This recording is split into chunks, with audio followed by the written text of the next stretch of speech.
నమస్తే శ్రీ మాతృ నమః శ్రీ కృష్ణాయ నమః. భక్తి ప్రేక్షకులకు స్వాగతం. జూలై 16, 2026 నుంచి మనకి మళ్ళా ఆగస్టు 17వ తారీఖు వరకు గురు ఆదిత్య యోగం అనేది ఏర్పడబోతోంది. అయితే ఈ గురు ఆదిత్య యోగం ఏంటి అంటే కనుక అత్యద్భుతమైన 2 గ్రహాలు కలవడం అన్నమాట. అయితే ఇది జూలై 16, 2026 రాత్రి 11:44 సూర్యుడు కర్కాటక రాశిలోకి ప్రవేశం చేస్తున్నాడు. మళ్ళా ముగింపు మనకి ఎప్పుడు అంటే 17 ఆగస్టున సూర్యుడు కర్కాటకంలో అంతవరకు ఉంటాడు. కాబట్టి ఈ సమయాన్ని గురు ఆదిత్య యోగం కింద మనము చెప్పుకుంటాం. జ్యోతిష శాస్త్రంలో ఇది ఒక అద్భుతమైన యోగం లాంటిది. అయితే ఈ సమయంలో కర్కాటక రాశిలో ఉచ్చ స్థితిలో ఉన్నటువంటి గురుగ్రహము సూర్యుడితో సంయోగం చెందడం వల్ల విశేషమైన శక్తి, ప్రభావము, యోగాలు అన్ని కలిగేందుకు అవకాశాలు ఉంటాయి. అయితే మరి ఈ గురు ఆదిత్య యోగము చాలా అరుదైనటువంటిది, అద్భుతమైనటువంటిది, మహిమాన్వితమైనటువంటిది. సకల యోగాలు ఇక్కడి నుంచి మనకి ప్రారంభమవుతాయి. అయితే మరి ఈ గురు ఆదిత్య యోగం మనకి ఎలా ఉంటుంది అంటే దీని దేశ కాలమాన పరిస్థితులను బట్టి ఒక మనుషులకైనా కాదు, దేశంలో దేశానికి ఆర్థికంగాను, న్యాయపరంగాను, రాజకీయ, వ్యవసాయ, వ్యాపార, ఐటీ, విద్యా రంగాల మీద కూడా ఈ యొక్క ప్రభావము పడేందుకు అవకాశాలు ఉన్నాయి. ఈ గురు ఆదిత్య సంయోగంలో, ఈ యోగంలో జ్యోతిష శాస్త్రంలో మనకి గురువు శాస్త్రము, జ్ఞానము, సంతానము, దైవానుగ్రహము, ధర్మానికి సంబంధించిన కారకుడు. అయితే మరి సూర్యుడు ఏమిస్తాడు? అధికారము, ఆత్మబలము, నాయకత్వ లక్షణాలు, రాజసత్వానికి సూచన. 2 అద్భుతమైన గ్రహాల కలయిక. అయితే ఈ ఇద్దరు ఒకే రాశిలో కలిసినప్పుడు ఆ వ్యక్తికి విపరీతమైనటువంటి రాజయోగము, గౌరవము, పదవులు, ఆర్థికాభివృద్ధి, ఆ వ్యక్తిలో ఆత్మవిశ్వాసము, మంచి నిర్ణయ శక్తులు ఇలాంటివన్నీ కలిగేందుకు అవకాశం ఉంటుందని మనకి జ్యోతిష శాస్త్రంలో చెప్పబడింది. అయితే ఈసారి గురువు కర్కాటకంలో ఉచ్చ స్థితిలో ఉన్నాడు. అది కూడా బలమైన స్థితిలో ఉండడం మూలంగా ఈ యోగం యొక్క ప్రభావము మరింత బలంగా ఉండేందుకు అవకాశాలు ఉన్నాయి. అయితే జ్యోతిష సంప్రదాయ ప్రకారము ఈ వ్యక్తిగతంగా ఎవరైతే జాతకుడు ఉంటాడో ఆ జాతకుడికి ఆ యొక్క దశ, భుక్తి, లగ్నము, ఇతర అంశాల మీద కూడా వీటి యొక్క ప్రభావం అనేది కనబడుతూ ఉంటుంది.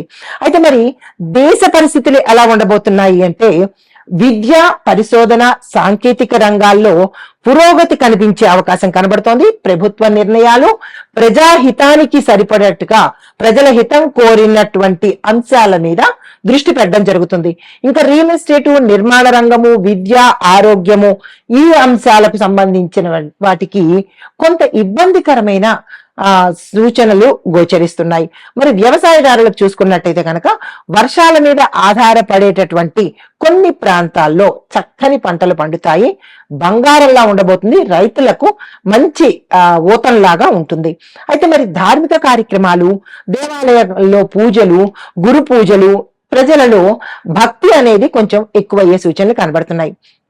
అయితే ఈ యొక్క ప్రభావాలు ఒక కర్కాటక రాశి వారికేనా లేదా అంటే 12 రాశుల వారికి ఎలా ఉండబోతోంది అనే అంశంలో తదుపరి రాశి మకర రాశి. ఈ రాశి వారికి గురు ఆదిత్య యోగము 7వ స్థానంలో ప్రభావం చూపిస్తోంది. 7వ స్థానము అనగా వివాహము, జీవిత భాగస్వామ్య వ్యాపారాలు, ఒప్పందాలు, ప్రజలతో సత్సంబంధాలు ఈ సంబంధించిన స్థానం ఇది.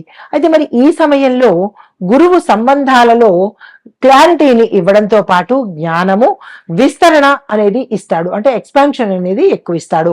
సూర్యుడు గౌరవము, వ్యక్తిత్వ బలాన్ని పెంచుతాడు. అయితే మరి ప్రధాన ఫలితాలు ఎలా ఉన్నాయి ఈ మకర రాశి వారికి అంటే వ్యాపారంలో భాగస్వామ్యాలు, కొత్త పరిచయాలు, సమాజంలో గుర్తింపు అనుకూలంగా ఉండేందుకు అవకాశం ఉంది. అయితే జీవితంలో కీలకమైనటువంటి వ్యక్తులు మీ జీవితంలోకి ప్రవేశిస్తారు. అంటే మీరు ఎక్స్పెక్ట్ చెయ్యనటువంటి మంచి వ్యక్తులు మీ జీవితంలోకి రాబోతున్నారు. అది వ్యాపారంలో కావచ్చు, లేదంటే కుటుంబంలో కూడా కావచ్చు. ఏ రకంగానైనా కొత్త వ్యక్తులు, మంచి వ్యక్తులు, కీలకమైన వ్యక్తులు మీ జీవితంలోకి వస్తారు. అది ఉద్యోగపరంగా చూసినట్టయితే కనుక ఉద్యోగంలో కొత్త కొత్త అవకాశాలు వస్తాయి, కొత్త ఉద్యోగాలు వస్తాయి. అధికారులతో మీ యొక్క సత్సంబంధాలు మెరుగుపడేటట్టుగా కనబడుతోంది. మీ పనితీరుకు సంబంధించిన, కష్టానికి సంబంధించిన గుర్తింపు రావడం జరుగుతుంది. టీం వర్క్ లో విజయాన్ని సాధిస్తారు. ఉద్యోగం మార్చుకోవాలి అని అనుకున్న వాళ్ళకి కీలకమైన సమయము, అనుకూలమైన సమయము. మరి మీరు ఎక్కడ జాగ్రత్త తీసుకోవాలి అంటే, సహోద్యోగులతో కఠినంగా మాట్లాడే ప్రయత్నం చేయకండి. హార్ష్ గా మాట్లాడద్దు. మృదువుగా, సౌమ్యంగా మాట్లాడే ప్రయత్నం చేయండి. ఐటీ ప్రైవేట్ రంగంలో చూసినట్టయితే కనుక క్లయింట్ మేనేజ్మెంట్, టీమ్ లీడర్షిప్, ఈ అంశాలలో ఉన్న వాళ్లకు మంచి పేరు ప్రఖ్యాతలు వస్తాయి. శాలరీ కూడా పెరిగే అవకాశాలు ఉన్నాయి. విదేశీ సంబంధాలతో, విదేశీ కంపెనీలతో సత్సంబంధాలు పెరగడంతో పాటు మీరు వ్యాపార నిమిత్తంగా కానీ, ఉద్యోగ నిమిత్తంగా కానీ విదేశాలు వెళ్లవలసిన పరిస్థితి ఏర్పడవచ్చు. కొత్త ఒప్పందాలు, ప్రాజెక్టులు వచ్చే అవకాశం ఉంటుంది. తీసుకునే ప్రయత్నం చేయండి. కమ్యూనికేషన్ నైపుణ్యము మీకు మరింత కీలకంగా, మరింత ప్రభావవంతంగా ఉండేందుకు అవకాశం ఉంది. వ్యాపారస్తులు చూసుకున్నట్టయితే కనుక భాగస్వామ్య వ్యాపారాలకు ఇది చక్కని సమయము. చక్కని భాగస్వామి మీకు దొరికే అవకాశం కనబడుతుంది. కొత్త ఒప్పందాలను, లాభాలను చక్కగా అనుభవించే అవకాశం కనబడుతోంది. వ్యాపార విస్తరణకు కూడా ఇది అనుకూలమైన సమయము. నిరభ్యంతరంగా ప్రారంభించుకోవచ్చు.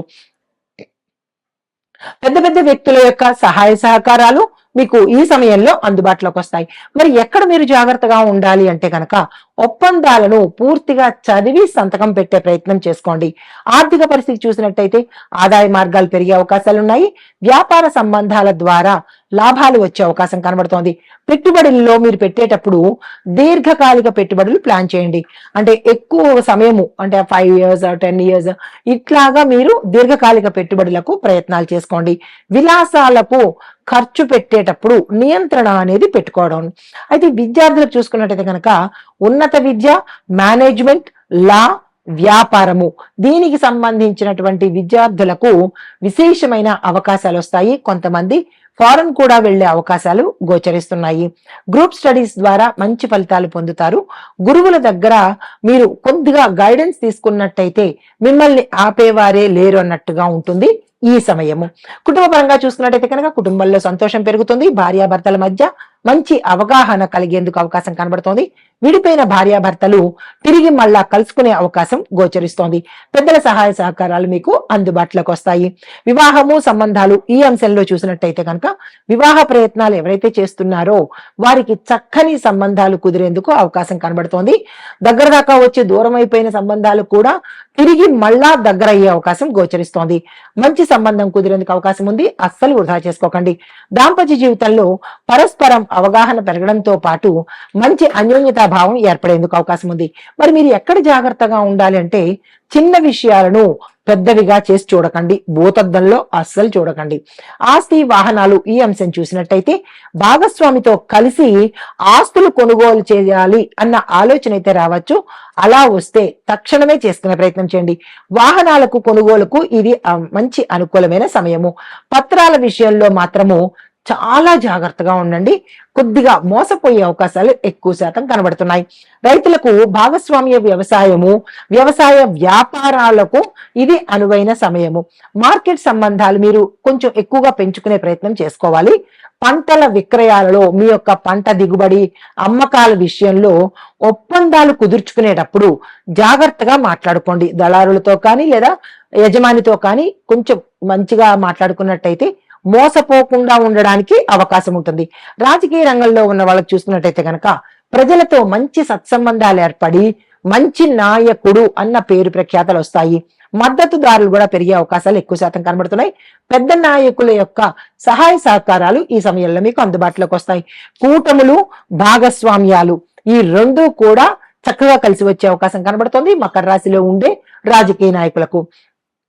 కళాకారులు, యూట్యూబర్లు, మీడియా రంగం చూసినట్టయితే కనుక సహకార వీడియోలు, భాగస్వామ్యానికి సంబంధించిన కార్యక్రమాలు చేసినట్టయితే, అలాంటి కంటెంట్స్ చేస్తే కనుక మీరు సక్సెస్ సాధించే అవకాశం ఎక్కువ కనబడుతోంది. ప్రేక్షకులతో మంచి అనుబంధం కనబడుతుంది. మీ వ్యక్తిత్వము, మీ యొక్క మాట్లాడే విధానము ఆకర్షించే విధంగా ఉండబోతోంది. జాగ్రత్తలు మరి ఎక్కడ తీసుకోవాలి అంటే, సంబంధాలలో అంటే ఏ రిలేషన్ అయినా సరే అహంకారం అనేది ప్రదర్శన చేయకండి. ఇంట్లో కానీ, బయట కానీ, స్నేహితుల మధ్య కానీ. భాగస్వామ్యుల యొక్క మాటను గౌరవించే ప్రయత్నం చేసుకోండి. తొందరపాటు నిర్ణయాలు ఏ అంశంలోనూ అస్సలు చేసుకోకండి. మరి పరిహారాలు ఏం చేయాలి? గురువారం రోజు పసుపు రంగు పువ్వులతో గురు పూజ చేసుకోవడము, గురు సంబంధిత ఆలయ దర్శనం చేసుకోవాలి. ఆదివారం రోజు సూర్యుడికి అర్ఘ్యం ఇవ్వడంతో పాటు సూర్యుడు ఉదయాన్నే అంటే సూర్యోదయంకు ముందునే మీరు లేచి సూర్యుడిని ప్రథమంగా చూసే ప్రయత్నం చేసుకోండి. భార్యాభర్తలు ఇద్దరూ కలిసి దేవాలయానికి వెళ్ళినట్టయితే కనుక మంచి జరిగే అవకాశం ఉంది. మీకు చెప్పదగినటువంటి మంత్రాలు ఓం బృహస్పతియే నమః అనే మంత్రాన్ని గురువారం రోజు 108 సార్లు చదువుకోవడము, ఓం గృణి సూర్యాయ నమః లేదా ఓం ఆదిత్యాయ నమః అనే ఈ మంత్రాన్ని ప్రతి ఆదివారము 108 సార్లు చదువుకునే ప్రయత్నం చేసుకోండి. మీకు కలిసి వచ్చే రంగులు పసుపు, బంగారము, నీలి రంగు. శుభవారాలు గురువారము, ఆదివారము. ఈ 2 వారాల్లో మీరు ఏ కార్యక్రమం చేపట్టినా సక్సెస్ అయ్యే అవకాశాలు ఉన్నాయి. దానంగా మీరు పసుపు, శనగలు, గోధుమలు ఆహారాన్ని దానంగా ఇచ్చుకునే ప్రయత్నం చేయండి. ఇది ఈ రాశిలో ఉండేవారు చెప్పదగినటువంటి గోచారీత్యా ఫలితాలు, పరిహారాలు, సూచనలు.